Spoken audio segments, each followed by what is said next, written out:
Noches, gracias a todos por conectarse y pues agradecemos a Luis que nos haya aceptado la invitación. Y bueno, les presento al doctor Luis Esteban Ramírez. Él es médico especialista en medicina interna e infectología. Él tiene experiencia en investigación clínica en el Instituto Nacional de Ciencias Médicas y Nutrición hace algunos años y también fue parte muy importante de la coordinación e instauración de todo lo que fue la atención médica del Centro de Atención Temporal para Pacientes COVID-19 durante la pandemia, el Centro Citibanamex. Y pues actualmente es médico adscrito a la Clínica Condesa y es también infectólogo adscrito en el Instituto Nacional de Neurología y Neurocirugía. Y bueno, pues te agradecemos mucho que hayas aceptado la invitación y pues adelante. Muchas gracias, Luis. Hola, muy buenas noches a todos y muchas gracias de nuevo por la invitación. Si en algún momento ustedes ven que no me escucho bien, por favor no duden en avisarme. Muy bien, bueno, pues quiero comenzar el día de hoy hablando sobre el objetivo que tengo, en el cual quisiera hablarles un poco sobre la experiencia de algunos pacientes que he tenido la oportunidad de atender y dividí la sesión en cuatro ejes temáticos. El primer eje temático es acerca de encefalitis y sus complicaciones. El segundo eje temático es acerca del abordaje de meningitis crónica. Posteriormente, algunas lecciones que he aprendido de nuestros colegas neurólogos y también algunas lecciones que el infectólogo pues tiene que dar a su equipo de trabajo. Así que bueno, vamos a comenzar con esto. El primer caso fue un caso que atendí algunos años, todavía en la residencia, pero me parece muy importante que lo traiga a colación. Fue un hombre de 51 años de edad, residente de Cuernavaca, investigador del Instituto de Ciencias Genómicas del UNAM. De sus antecedentes más importantes es que cursaba con enfermedad renal crónica, ¿no? Y estaba en terapia renal sustitutiva una vez por semana. Él empezó 5 días previos a su ingreso al notar, mientras estaba hemodializando, lesiones vesiculares y posteriormente exantema maculopapular generalizado y fiebre. Pues bueno, es diagnosticado con varicela. Se inicia tratamiento con valaciclovir, 1 gramo cada 8 horas y posteriormente, pues, se suspende la diálisis. Evidentemente, él se estaba dializando, dejó de hacerlo y a las 48 horas de haber empezado con este exantema, presentó síntomas caracterizados por fotopsia, insomnio. Posteriormente empezó con desorientación en tiempo, lugar, agitación psicomotora, alucinaciones visuales, sin presentar crisis. Fue atendido antes de ingresar a hospitalización. Se pensó todavía mientras se encontraba en Cuernavaca que el paciente tenía encefalitis por varicela zoster y se empezó tratamiento con aciclovir, 10 miligramos por kilo de peso cada 8 horas. Más adelante, el paciente fue sometido a una punción lumbar y pues tenía 2 células, glucosa de 80, proporción de la relación glucosa en LCR sérica 57, las proteínas estaban en 20, el gram sin bacterias y la PCR de varicela zoster pues todavía estaba pendiente. Ángel, ¿sí se En la que yo exploración hago? física, perdón, bueno, en la exploración física destacaba que el paciente cursaba con lesiones vesiculares generalizadas y principalmente en la exploración neurológica el paciente se encontraba con un Glasgow de 8 puntos, movilizaba el estímulo álgico, las 4 extremidades, pero básicamente no había mucho más que eso, no había meningios.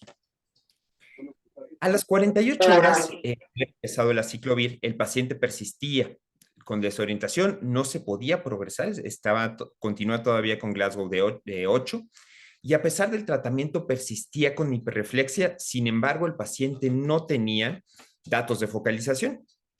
Y precisamente UTI solicita la interconsulta a Infecto porque pues, lo que le preocupaba era realmente que tuviera, un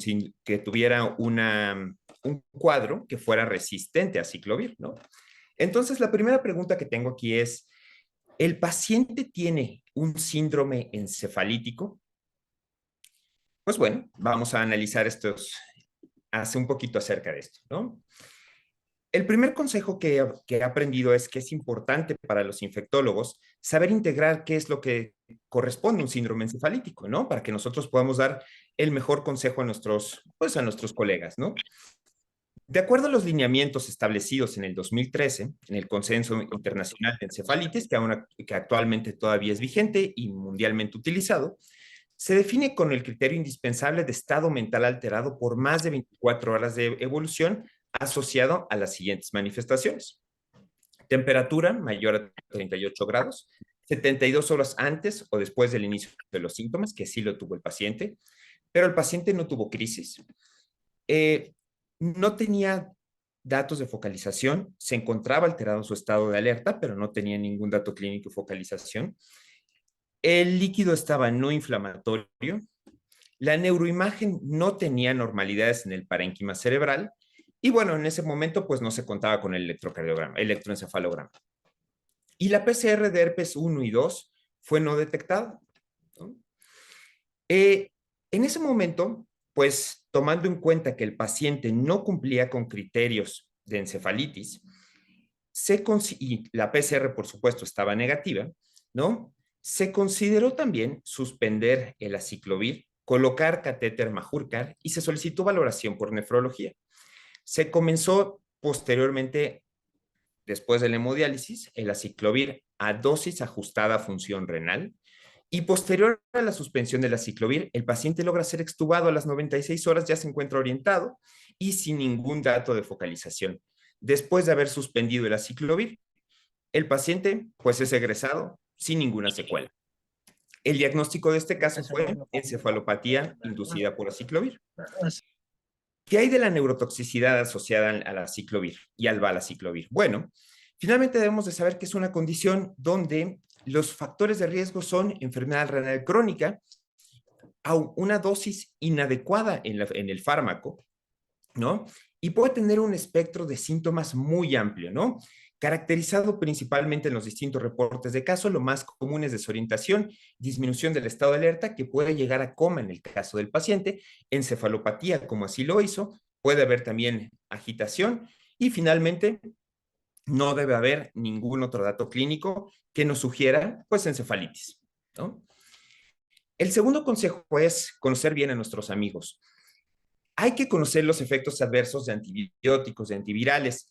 La neurotoxicidad, en este caso inducida por aciclovir, debe de ser considerada en cualquier paciente que persista con un deterioro clínico, en particular que continúe con deterioro neurológico, y que se asocie también a dosis altas e inadecuadas del fármaco. Esta pues, entidad clínica puede asociarse también a confusión y puede también asociarse también a síntomas psiquiátricos y a mioclonías. El tiempo es corto en esta sesión, sin embargo, me gustaría compartirles también esta referencia para que la puedan consultar más adelante acerca de los efectos adversos neuropsiquiátricos de antibióticos y antivirales. El siguiente caso clínico se trata de una mujer de 25 años de edad. Para fines prácticos, tuvo antecedente de sarampión a los 7 años, sin complicaciones. Fue hospitalizada en el mes de febrero del 2022 por presentar pues, un cuadro caracterizado por fiebre, confusión, disminución del estado de alerta y afasia de Broca. Esta paciente efectivamente fue diagnosticada con encefalitis por herpes simple.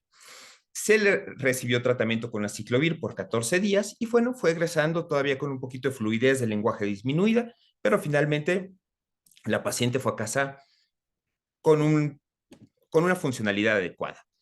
Sin embargo, más adelante la paciente comienza con, perdón, aquí no es junio, es abril, presentó con disminución de agudeza auditiva, tinnitus, cefalea, conducta suspicaz.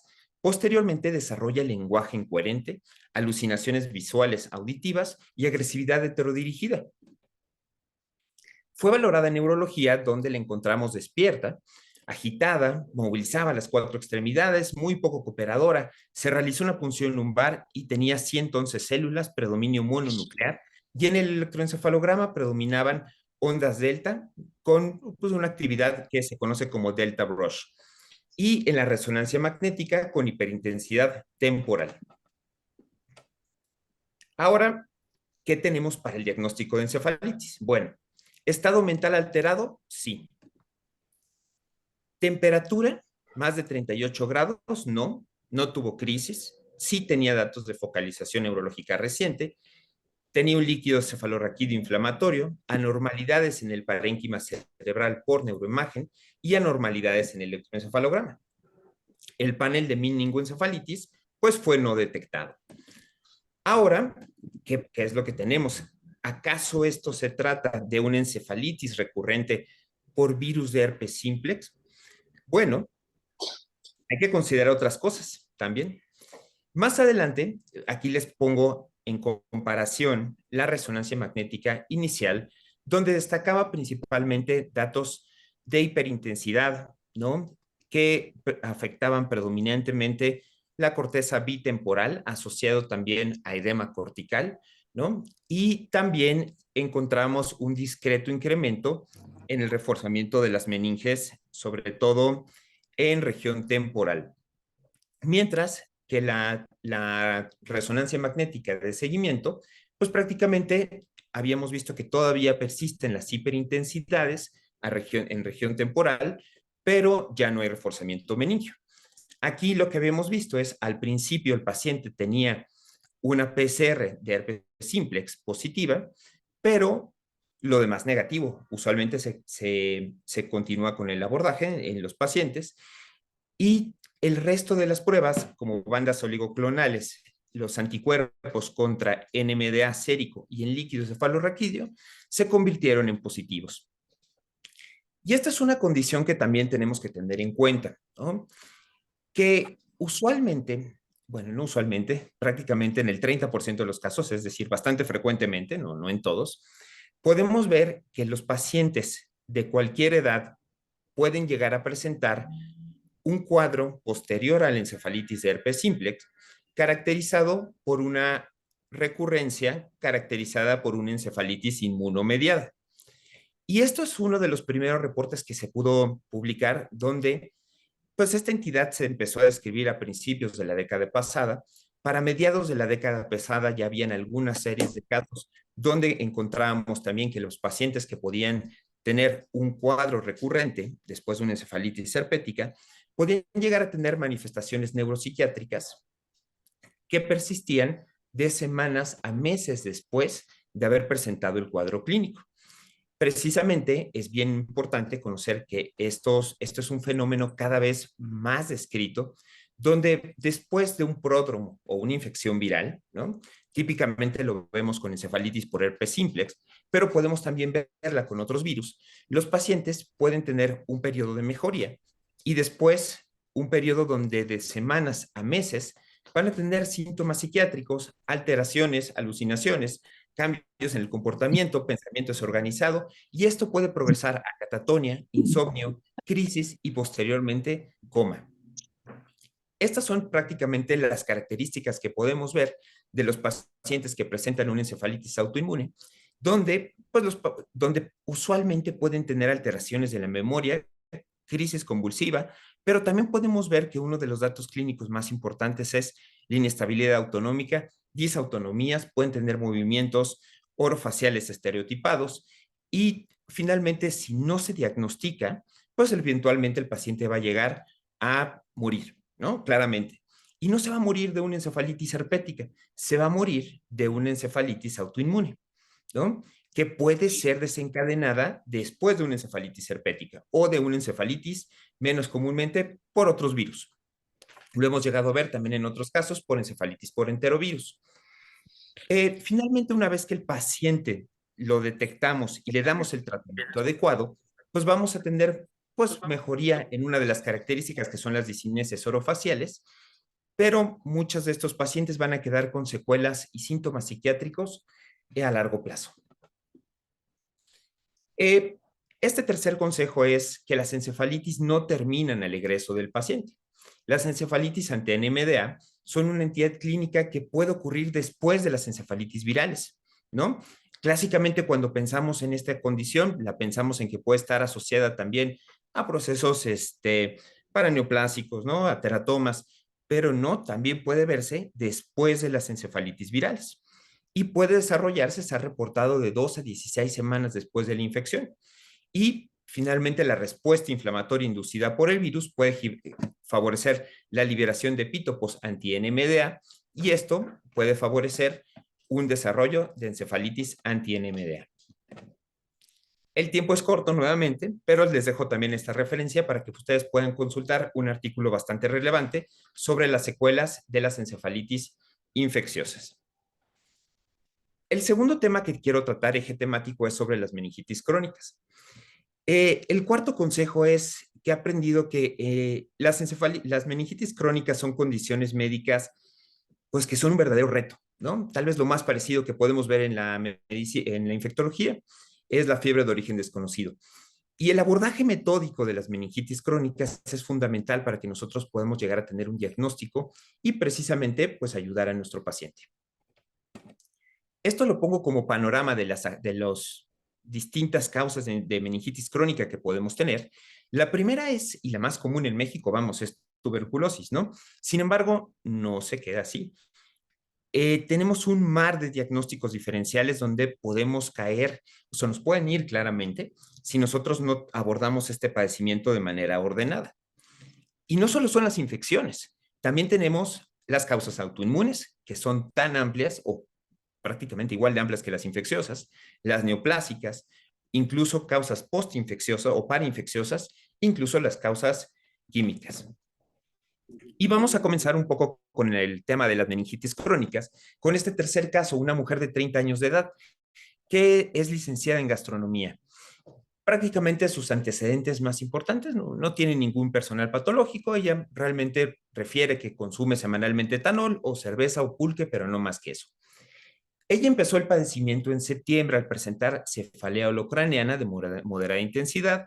Pues fue con muchos médicos y, como sugiere, como muchas veces pasa, ¿no? Pues les dan muchos antibióticos y reciben analgésico y dosis de prednisona de manera intermitente. Más adelante ingresa a un hospital en octubre porque presenta inestabilidad a la marcha, diaforesis. Es trasladada a un hospital general donde se hace una punción lumbar, pues la punción lumbar claramente inflamatoria, con predominio mononuclear, glucosa 55, un índice de 0.44, proteínas 151 y serología VIH no reactiva. En el hospital externo, lo primero que se hizo fue dejar, pues, un tratamiento con Ceftra, Banco, Dexa, los cultivos sin desarrollo, pero bueno, en aquel momento se tomó en cuenta que esto pudo haber sido una meningitis parcialmente tratada. La paciente persistió con cefalea, pero mejoró el estado de despierto, ¿no? Más adelante se hace una punción lumbar y una resonancia magnética. Como la paciente, de acuerdo a los hallazgos que les voy a mostrar más adelante, persistía con un líquido inflamatorio y con deterioro clínico, se inició Dotval y dexametasona, considerando como una de las causas más comunes en México, ¿no? Meningitis crónica por TB. La paciente fue egresada, pues por leve, con mejoría, ¿no? Del Hospital General donde se encontraba, y pues egresó sin focalización y solo leve cefalea. Esto para el 28 de octubre. Antes de egresar, bueno, lo que habían visto también y lo que orientó a dejarle el tratamiento para tuberculosis meningia fue que encontraron lesiones hiperintensas en ambos tálamos mediales y posteriores, predominantemente en tálamo derecho, con reforzamiento del leptomeningio cortical a nivel del giro inferior y medio derecho. Finalmente, pues bueno, la paciente siguió adelante, ¿no? Como les había comentado, se fue en octubre, pero nunca estuvo del todo bien realmente después del egreso. Continuó con fiebre intermitente, cefalea, pero finalmente ella acudió al Instituto de Neurología porque pues continuaba mal. Claramente esta vez tuvo un deterioro no solamente asociado a la cefalea, sino los familiares también notaron un deterioro cognitivo muy importante que le evitaba realizar sus labores, ¿no? Y otra vez, el líquido inflamatorio, ¿no? Teníamos un líquido con 350 células, posteriormente, en este segundo internamiento, un líquido con 250 células, hipoglucorraquia y, pues bueno, con un GeneXpert negativo. Ahora, esto lo tomo de ejemplo nuevamente para lo del abordaje metódico ordenado de las meningitis crónicas. El abordaje de las meningitis crónicas comienza con estos 5 pasos. El primer paso es punción lumbar, ¿no? Se repiten hasta 3 veces si el primero es negativo. También olvidar la citología, sobre todo para considerar las causas neoplásicas, sobre todo infiltrativas. Aquí es muy importante para los neurooncólogos el estudio de citología. En todos los casos pedir antígeno de cripto, en el caso de la paciente fue negativa, y pruebas serológicas. No puede haber un paciente con meningitis crónica que no tenga una resonancia magnética con gadolínea y tenga sus serologías, que tenga una imagen de tórax, que tenga un PPD o un IGRA. La pregunta más importante que nos debemos de hacer cuando abordamos un paciente con meningitis crónica es su estado inmunológico, ¿no? Sobre todo porque el número de diagnósticos diferenciales pues, va a cambiar ampliamente de acuerdo si es inmunocompetente o inmunocomprometido. La paciente pues, era una mujer joven inmunocompetente, residente de la Ciudad de México que no tenía mayores exposiciones más que el consumo ocasional de etanol. Ella trabajaba como chef y los hallazgos de neuroimagen también fueron muy importantes para lo que vamos a ver más adelante. Y si no tenemos un diagnóstico con todo esto, se solicitan estudios serológicos considerando las distintas etiologías posibles, se considera un PET de cuerpo completo y finalmente una biopsia. Al reingreso de la paciente, al ingreso a neurología de la paciente, se encontraba que finalmente lo más importante es que estaba hipotónica de las cuatro extremidades, ¿no? Los cerebelosos tenían dismetría, la paciente estaba claramente atáxica, tenía dismetría, disdracosinesia de las cuatro extremidades, tenía rigidez nucal, binda bilateral y jolt accentuation. Aquí les pongo también en la exploración de fuerza del paciente, de la paciente. Y como les comentaba, algo muy relevante de este caso era el deterioro cognitivo tan importante de la paciente.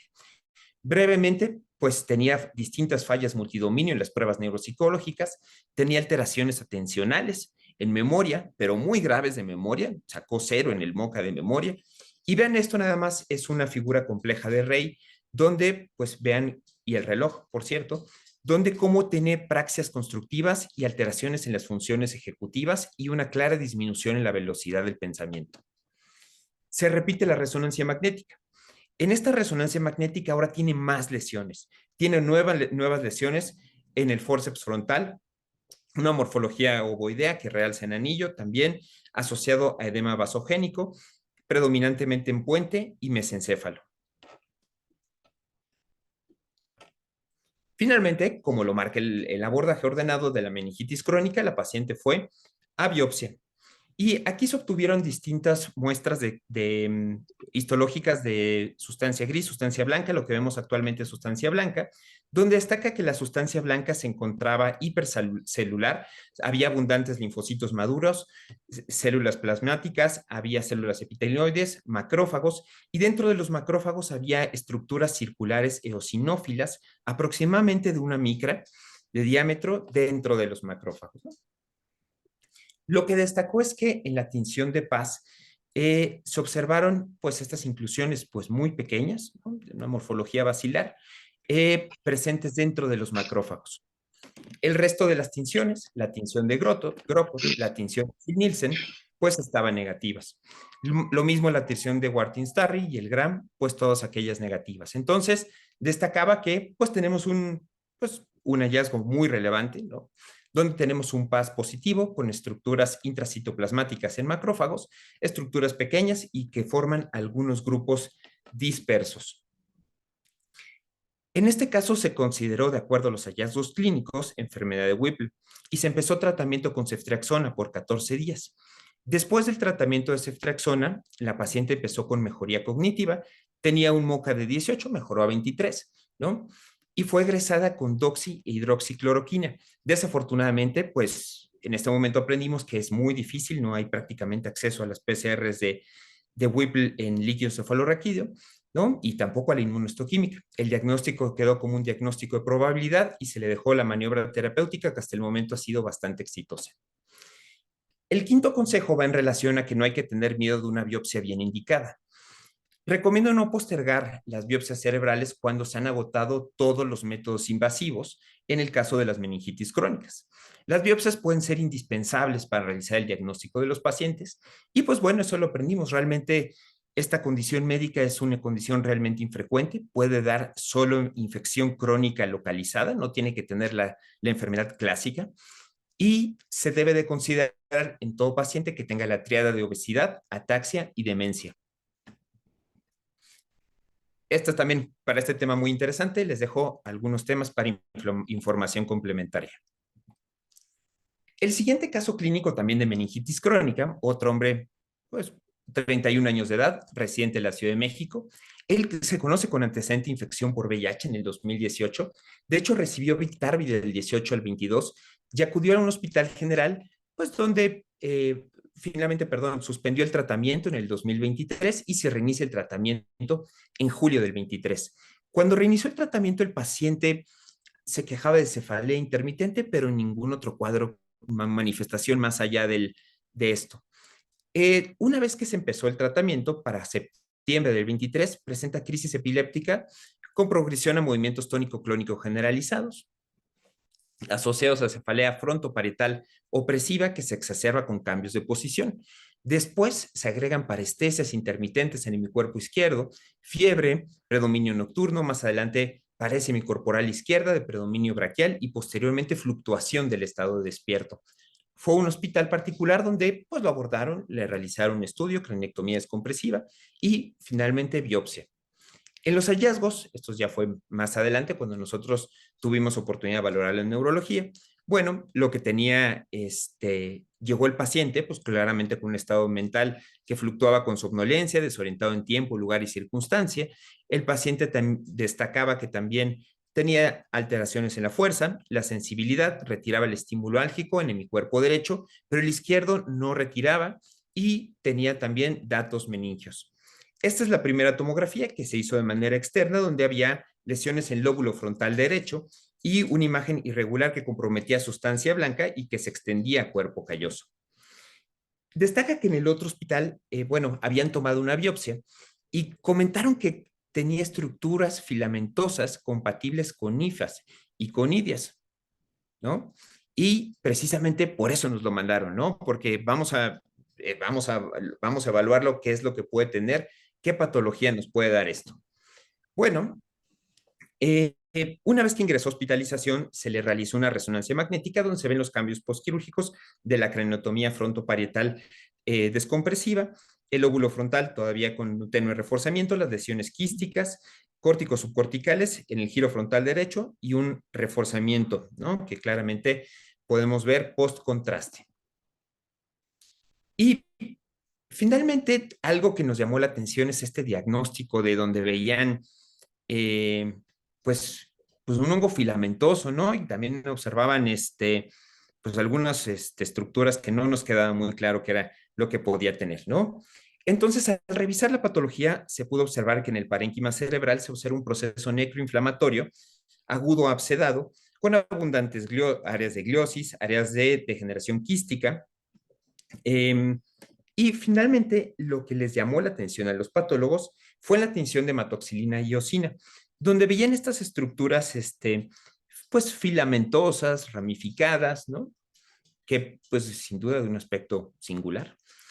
Pero cuando se le hizo la atención de Grocott, no, nada, vamos, esto no parece ser algo fúngico, ¿no? Finalmente, hablando con patología, lo que vimos precisamente es que tenía extensas áreas de necrosis con detritus y fibrina que hicieron pensar al patólogo inicialmente que, pues, que esto podría estar, pues, asociarse a estructuras pues, prácticamente a hifas, ¿no? Pero realmente lo que tuvo fue un proceso necroinflamatorio agudo abscedado crónico granulomatoso. A pesar de que la tinción de Sil Nielsen fue negativa, ¿no? Se decidió empezar tratamiento con Dotval y pues asociado a corticosteroides y el paciente tuvo actualmente una evaluación claramente favorable a los 4 meses de inicio de tratamiento, ¿no? El siguiente consejo es que las biopsias hay que apoyarse con el experto. Las biopsias cerebrales son estudios muy valiosos y requerimos que los valore personal altamente calificado. Si el reporte tal vez no genera tanta plausibilidad biológica, pues siempre es conveniente tener una valoración por un patólogo especializado, pues que nos apoye a darle luz al caso y sobre todo, pues a descartar casos o padecimientos que tal vez no hacen tanto sentido. A continuación quiero hablar de algo sobre todo que he logrado aprender también de los colegas neurólogos y que espero que también sea de utilidad. Este caso comienza de la siguiente manera.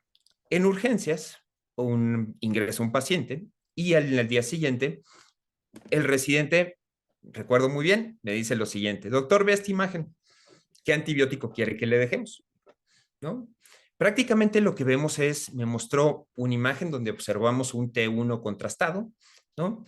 Donde podemos observar lesiones que refuerzan con contraste de distintos tamaños, claramente anulares, ¿no? Y pues que se distribuyen en toda la sustancia blanca. Sin embargo, al hablar dije, bueno, platíquenme un poquito más del caso, ¿no? Él es un hombre, pues prácticamente 43 años, que es residente de Chimalhuacán, mariachi, no tiene antecedente de viajes ni exposiciones, ¿no? Solamente hipertrigliceridemia y no mucho más que eso. Al interrogatorio, pues hablando con el paciente, claramente el paciente empezó en julio del 21, primero con parestesias en manos, ¿no? Que le dificultaba tocar el violín, visión borrosa en ojo derecho, que le dificultaba subir escaleras, pero esos síntomas mejoraron realmente sin mayor tratamiento.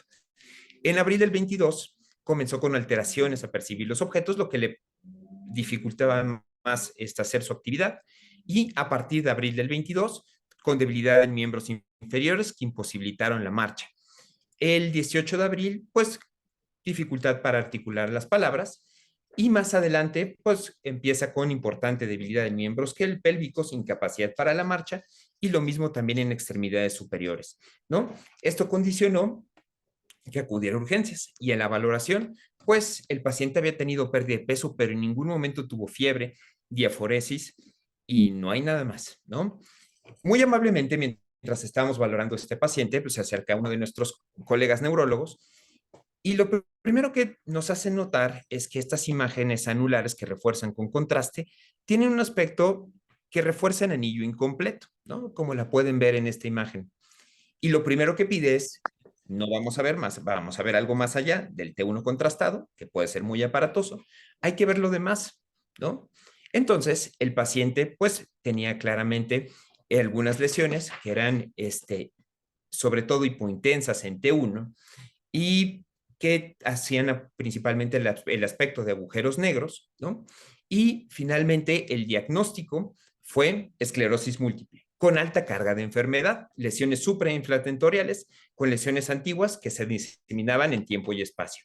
El tratamiento del paciente fue ningún antibiótico, fueron metilprednisolona y tratamiento inmunomodulador con alemtuzumab. Y finalmente, después de la terapia inmunomoduladora, nuevamente un T1 contrastado un año después, donde no queda nada de esas lesiones anulares, ¿no? Todavía quedan algunas lesiones persistentes en el flero. El siguiente consejo es que no toda lesión anular es absceso, ¿no? La semiología es indispensable y el reforzamiento post-contraste puede asociarse a neovascularización, vasodilatación o hiperemia, ¿no? Es muy importante también las características de las lesiones. La mayor parte de las lesiones únicas, el 40% son gliomas, 30% metástasis, 8% abscesos y 6 desmielinizantes. Pero cuando tenemos lesiones múltiples, hay que recordar que el 85% de los pacientes con esclerosis múltiple tienen lesiones múltiples, pero también el 75% de los pacientes que tienen absceso, ¿no? Para eso también está esta mnemotecnia, que es Magic Doctor, que se las muestro en la pantalla, donde nos ayuda a recordar que cuando vemos una lesión que refuerza con contraste, puede haber mucho más que solo los abscesos, ¿no? Nuevamente, en esta imagen es una imagen en anillo cerrado que suele ser mucho más orientador de un padecimiento desmielinizante que de un padecimiento infeccioso.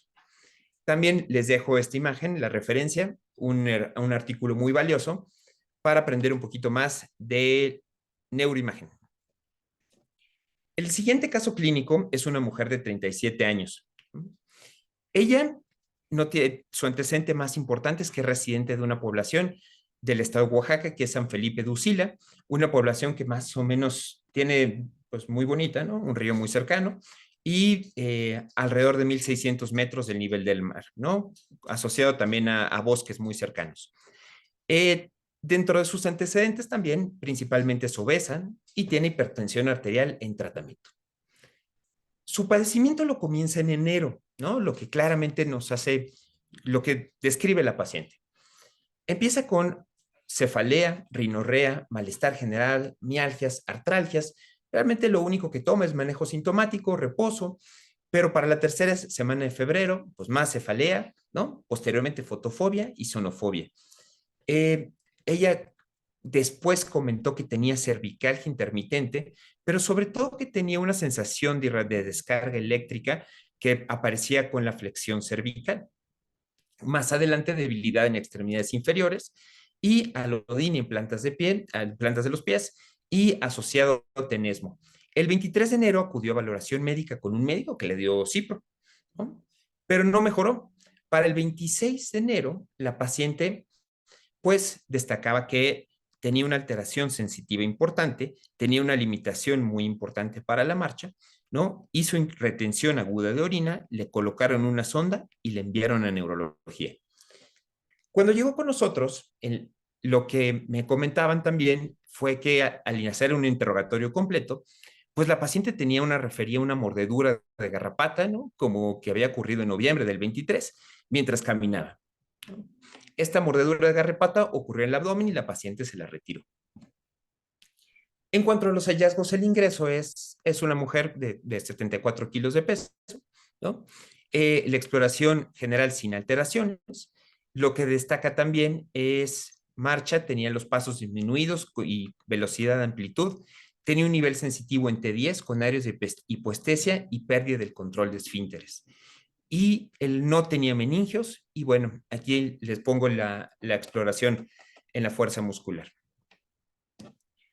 Y finalmente se le hizo lo más rápido que se pueda un estudio de neuroimagen para evaluar precisamente los hallazgos medulares, ¿no? Lo que llama la atención es que le encontraron con una condición que es una mielitis transversa longitudinalmente extensa que abarcaba desde región cervical y que afectaba de manera importante el cono medular, ¿no? Y podemos ver también que hay áreas, pues claramente eh, que afectan los cordones, pues sobre todo el área centromedular, ¿no? Vean cómo tiene un patrón muy interesante, como si fuera una H en los cordones centromedulares. Cuando nosotros la vimos en urgencias, pues lo primero que nos preocupaba es que pudiera ser algo transmitido por garrapatas, ¿no? Sin embargo, nuestros colegas neurólogos lo que hicieron fue plasmaféresis y metilprednisolona como algo indispensable. Prácticamente al ver esta imagen dijeron, olvídate de la garrapata, es lo de menos. Como podemos ver, el diagnóstico diferencial de la mielitis transversa es muy amplio, ¿no? Pero lo más importante es que la mayor parte de los casos de mielitis transversa está asociado a enfermedades desmielinizantes, ¿no? Causa 1, 2 y 3 son desmielinizantes. Las infecciosas también juegan un papel muy importante, ¿no? Pero tienen un papel menos importante siempre que lo desmielinizante. Claro que este es un verdadero reto diagnóstico, cómo poder distinguir algo infeccioso de algo que no es infeccioso. Bueno, contamos con apoyo también de la literatura, donde podemos ver que los distintos agentes infecciosos tienen distinto tropismo. Las causas de mielitis longitudinalmente extensa, como fue la del paciente, que sobre todo nos afecta cono medular y cauda equina, lo más común que comparten estas dos alteraciones son el virus de herpes, ¿no? Predominantemente herpes tipo 2. Las enfermedades transmitidas, sobre todo Lyme, ¿no? Puede afectar sobre todo las raíces de los nervios, ¿no? Las raíces también dorsales, pero puede asociarse también a cuadros de meningitis aséptica, ¿no? Claramente. Sin embargo, las etiologías no infecciosas tienen un papel muy importante, ¿no? Y aquí es donde siempre nos debemos apoyar de los neurólogos. Esta paciente tenía un hallazgo muy característico, que es el signo del H, que ocurre en una condición médica que es MOGAD, donde podemos ver hiperintensidades en T2, como lo tenía la paciente, que involucra la sustancia gris y pues aquí les pongo también lo que encontraron de la paciente, ¿no? Claramente lo más importante es que todo lo infeccioso fue negativo. El siguiente consejo es que en las mielitis el tiempo es oro y el diagnóstico correcto puede mejorar el pronóstico de los pacientes. La caracterización en imagen de las mielopatías, pues ha ayudado también a poder distinguir con mayor claridad aquello que puede orientar a una etiología precisa, ¿no? Lo importante es reconocer de manera temprana, ¿no?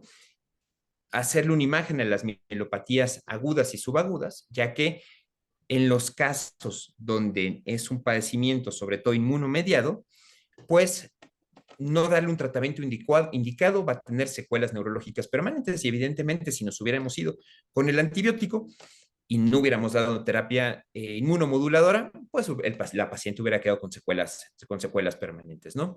Después del inicio de la terapia inmunomoduladora, la paciente egresó al séptimo día con una recuperación completa en síntomas sensitivos, pero bueno, egresó con sonda urinaria. El MOGAD es una condición que se asocia, es una enfermedad desmelinizante asociado a anticuerpos antiglicoproteína de la mielina del oligodendrocito. Usualmente es uno de un padecimiento que lleva relativamente poco tiempo en el que fue descrito, finalmente también a mediados de la década pasada, y es importante también asociarlo también a otras condiciones que pueden ser también la misma esclerosis múltiple, ¿no? Y otros padecimientos inmunomediados también que pueden originar pues cuadros parecidos. Sin embargo, el MUGAD tiene algo que lo hace muy característico. Finalmente tiene un patrón monofásico, es decir, no recurre, ¿no? Son anticuerpos dirigidos más que nada contra la mielina, no contra el astrocito. Los pacientes generalmente van a tener una mejoría muy importante con el esteroide y puede estar sobre todo, al igual que los eventos anti-NMDA, las encefalitis anti-NMDA, puede estar asociado también a eventos infecciosos, ¿no? Que hay un gatillo infeccioso. Hay bastantes casos asociados a COVID, ¿no? Que tomando en cuenta que la paciente lo que tuvo principalmente fue en síntomas respiratorios, que antecedieron el desarrollo del síndrome medular, ¿no? Sin embargo, no también hay cosas que nosotros como infectólogos no podemos dejar de transmitir a nuestro equipo de trabajo, ¿no? Y aquí va este caso. Hombre, 65 años de edad, diestro. Él fue valorado, principalmente es nadador, fue valorado en otra institución porque presentó otalgia, plenitud óptica, y después le dieron analgésico, le dieron antibiótico, realmente la persistía con cefalea localizada, ¿no? Se fue después a región temporal izquierda, de características pulsátiles, asociado a sensación de plenitud óptica, tinnitus y vómito. Fue valorado en el servicio de urgencias de un hospital particular después de que su hija, que es médico, lo encontró con signos meningios y rigidez de nuca. Se hemocultivó, se pensó en un cuadro meningoencefalítico agudo, asociado a una otitis, y se administraron meropenem, ampicilina, ceftriaxona y aciclovir. Dentro de los antecedentes, pues realmente es un hombre que vamos, ¿no? Fuera de la natación, no tiene ningún otro antecedente médico. Cuando llegó con nosotros, después de haber sido referido del hospital particular, bueno, se encontró despierto con agitación psicomotriz y lo más importante es que tenía los síndromes meningios bien puestos. En la punción lumbar se observó un líquido xantocrómico con celularidad de 3840, mononuclear 97%, polimorfos 3%, glucosa de 0 y proteínas de 697 y en la biometría tenía 24.900 leucos. A pesar de que ya habían empezado 12 horas el inicio de antibiótico, lo que destaca es que pues encontramos una tinción de gram positiva para diplococos gram positivos. Entonces la pregunta es, lo que nos decían, pues, ¿qué es lo que pasó? ¿Por qué está así el paciente? Bueno, pues en el antibiograma, pues finalmente desarrolló esta streptoneumonía y lo que encontramos es que tenía resistencia, ¿no? Principalmente destaca a ceftriaxona, ¿no? Susceptible a vancomicina, susceptible a rifampicina. Y el tratamiento empírico de la meningitis bacteriana es algo que, de acuerdo, digo, hay distintos lineamientos, los europeos, los británicos, tal vez los estadounidenses son los que más se acercan a lo que nosotros hacemos, ¿no? Donde queda muy claro que el tratamiento de la meningitis bacteriana es ceftriaxona asociado a Dexa, ¿no? Si hay factores de riesgo, consumo de alcohol, más de 65 años, sobre todo datos de inmunosupresión, agregar, cubrir listeria, ¿no? Y el mero o el tratamiento para lo que ustedes gusten para pseudomonas, realmente se reserva para casos o procedimientos neuroquirúrgicos. Y el siguiente consejo va en que debemos de hacer las cosas rápido y bien. Una de las cosas más importantes es que usualmente se habla del tiempo que los pacientes tienen para llegar a reperfusión después de tener un EBC o después de tener un infarto, ¿no? Sin embargo, parece que hay poca permeabilidad de la importancia del tiempo puerta antibiótico. Finalmente, en este estudio muy importante que se hizo en Suecia, se observa que incluso en lugares con altos recursos hubo una demora muy importante del tiempo de antibiótico, o en este caso, pues del antibiótico efectivo, ¿no? Incluso había pacientes que por cualquier razón se retrasaba la punción lumbar hasta 14 horas. Y algo que queda muy claro es que la mortalidad va aumentando por cada hora que pase, ¿no? Y no solo la mortalidad, las secuelas, ¿no? Entonces, finalmente, pues muy importante es que no dejarle mero ni a ciclo, ni vaya mejor algo. Realmente este paciente lo único que necesitaba era un tratamiento, pues de acuerdo basado en las recomendaciones. Eh, el último caso clínico que les quiero presentar, me parece que todavía hay un poquito de tiempo, es un caso corto, es una mujer de 37 años de edad, residente de La Paz, Bolivia, y que vive en la Ciudad de México desde hace 6 años, ¿no? No tiene antecedentes de riesgo y no tiene antecedentes conocidos, y un médico de manera reciente la diagnosticó con Clippers. Bueno, yo no sabía lo que era Clippers, pero Clippers es una condición donde es una enfermedad rara, bastante rara, ¿no? Que se asocia a una inflamación crónica linfocítica del puente con reforzamiento perivascular que responde a esteroides. Por lo tanto, después de la valoración inicial, pues el médico, el médico particular dejó bolos de metil, pues porque es el tratamiento del Clippers, seguido de Predni. Sin embargo, retrocediendo un poquito, antes del comienzo de los síntomas, la paciente lo que tenía era náusea, emesis, limitación en la marcha progresiva, inestabilidad postural, diplopia horizontal. Un mes después se asoció temblor en extremidades superiores, pero de lo más importante, inatención disartre. Después de dar la metilpredni, la paciente no mejora, empeora considerablemente, desarrolla ataxia troncal, didiazococinesia, estupor y por eso ingresó a neuro. Y realmente al ingreso se hizo un VIH y destaca que la PCR de JC reactiva, el CD4 de 10 y carga viral de 99,000 copias, ¿no? Pues vemos también en este caso lesiones hipointensas también en T1, hiperintensas en FLAIR, que afectaron sobre todo la región pontina. Esta paciente, a pesar de todo, pues falleció a los pocos días de haber ingresado. Y el 10º consejo es tamizar, tamizar, tamizar. Nunca va a ser suficiente recordar a nuestro equipo médico que todo paciente que ingrese al servicio por una sospecha de neuroinfección debe tener una serología de VIH, ¿no? Y este estudio me parece de lo muy importante, me gusta mucho, siempre lo menciono, donde a partir del año 2006 en Estados Unidos se hizo la recomendación donde todo paciente con sospecha de una neuroinfección se le debían de hacer serologías de VIH, ¿no? Sin embargo, después de haber emitido esta recomendación, nada cambió. Se le seguía haciendo el VIH solo a quienes los médicos consideraban, ¿no? Y vieron que era más frecuente indicar una serología de VIH a personas de etnias no blancas, personas que tenían fiebre o que tenían crisis convulsivas. Y de las personas que sí se les hizo VIH, el 13% de los pacientes, el 13% de los pacientes que tenían neuroinfección y que sí se les hizo serología fueron reactivos, ¿no? Personalmente, lo que les comento siempre a los médicos de neurología es, desde mi punto de vista, ¿no? Y basada en evidencia, todo paciente que ingresa por un EBC, paciente joven, necesita un VIH. Todo paciente con neuroinfección necesita un VIH. Y todo lo que no sepan qué es, por favor, pídanle un VIH.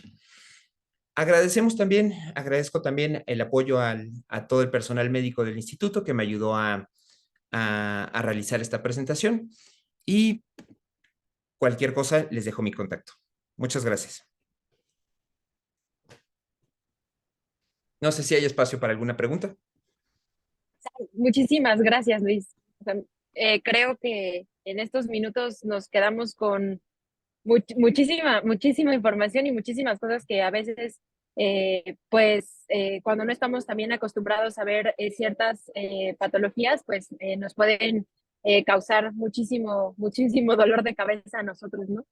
Sin duda. Sí, hay unas preguntas, Luis, que te voy a compartir Por para ver favor. si podemos responderlas. Preguntaron que por qué ceftriaxona y no trimetoprim para manejo de la enfermedad de Whipple en esto respecto a los primeros casos que nos platicas. Claro, claro. Finalmente, en un inicio, sí, finalmente la enfermedad de Whipple tenía, los primeros reportes emplearon trimetoprim. Sin embargo, de acuerdo a la investigación de la literatura que estuvimos revisando, parece que hay más fallas con trime. Algunas de las recomendaciones actuales recomiendan al menos 2 semanas de ceftria, aunque trime lo dejan como una alternativa. Y posteriormente, 1 año de por vida con Doxy. De acuerdo, Luis, muchísimas gracias. La doctora Norma Rivera nos hizo dos preguntas. La primera es si Sí, es por favor. posible que un paciente con PCR, o sea, con un gene expert negativo, después tenga un cultivo positivo para Mycobacterium tuberculosis y en qué porcentaje puede pasar. Y la segunda es si en el Instituto Nacional del Neuro es posible que reciban biopsias del sistema nervioso central, de cerebro, para ser analizadas por los neuropatólogos del instituto y si esto es posible. Claro, claro, sí, sí se puede. La primera y la segunda pregunta. Sí, sí es posible. Usualmente no es como algo que haya como tan accesible, pero si nosotros le pedimos, hacemos un procedimiento y le pedimos el apoyo a los neuropatólogos, sin duda se puede realizar. Y sí, también podemos ver en algunos casos, desafortunadamente, uno de los retos más grandes en el diagnóstico de la tuberculosis es que ninguna herramienta con la que contamos actualmente, pues es lo suficientemente sensible para poder tener eh, pues un diagnóstico de certeza, ¿no? Finalmente, a pesar de tener un Gene Expert Ultra, pues tenemos algunos casos, precisamente alrededor de un 20%, si la memoria no me falla, donde podemos tener también una prueba pues que sea negativa, ¿no? Y finalmente los cultivos también tampoco son tan confiables, ¿no? Y a veces también tienen sus limitaciones y sobre todo el tiempo. Entonces sí, sí lo podemos ver. De acuerdo. Y tengo también una última pregunta y es, ¿qué vacunas están asociadas a encefalitis o a DEM? Muchas gracias. Sí, claro, claro, claro. Sobre todo, algo muy interesante es que me hubiera encantado poner muchas más cosas y hablar de vacunas, pero bueno, en resumen, hay información, sobre todo proveniente del año 22, donde encontraron también que todas las vacunas asociadas a SARS-CoV-2 podían tener como efecto adverso ADEM. Sin embargo, esto lo veíamos con mayor frecuencia en las vacunas ChAdOx, ¿no? Que veíamos de AstraZeneca, más que con vacunas basadas en RNA mensajero. Sin embargo, pues todas las pueden dar, todas, desafortunadamente. No, claro que esto es algo raro, ¿no? Y sobre todo, pues no dejar de enfatizar que el beneficio de la vacuna es mucho más que cualquier riesgo. Y como dato interesante, generalmente estos pacientes pues tenían buen pronóstico, se recuperaban bastante bien. Perfecto, muchísimas gracias, Luis. Pues creo que hubo una última pregunta, creo que sí nos da tiempo y después la doctora Patti nos va a comentar algo. Si posterior a la primera punción lumbar, ¿cuándo es recomendable realizar una segunda punción? Y más bien sería como en qué casos se Claro, por recomendaría. supuesto. Claro, cuando hablamos de una meningitis bacteriana, si tenemos el diagnóstico y finalmente nuestro paciente tiene una evolución favorable, eh, podemos quedarnos con una sola punción lumbar. No, no es necesario realizar una punción lumbar de control, ¿no? En el caso de las meningitis bacterianas. Cuando tenemos la indicación de realizar una punción lumbar, es cuando tenemos un paciente que después de haber empezado una terapia empírica, podemos observar que el paciente no tiene una mejoría clínica en el transcurso de las siguientes 48 a 72 horas. Y aquí precisamente la intención es volverlo a puncionar para considerar para valorar cuál es el comportamiento, ¿no? En el citoquímico y sobre todo para considerar algunos otros diferenciales, específicamente TB.